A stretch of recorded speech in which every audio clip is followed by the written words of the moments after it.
nangangailangan ng patnubay at gabay ng magulang para sa mga batang manonood.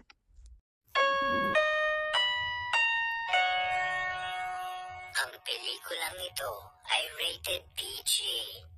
Ito ay nangangailangan ng patnubay at gabay ng magulang para sa mga batang manonood.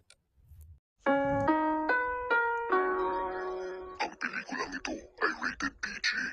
Ito ay nangangailangan ng patnubay at gabay ng magulang para sa mga batang manonood. Ang pelikulang ito ay rated PG. Ito ay nangangailangan ng patnubay at gabay ng magulang para sa mga batang manonood. Ang pelikulang ito ay rated PG. Ito ay nangangailangan ng patnubay at gabay ng magulang para sa mga batang manonood.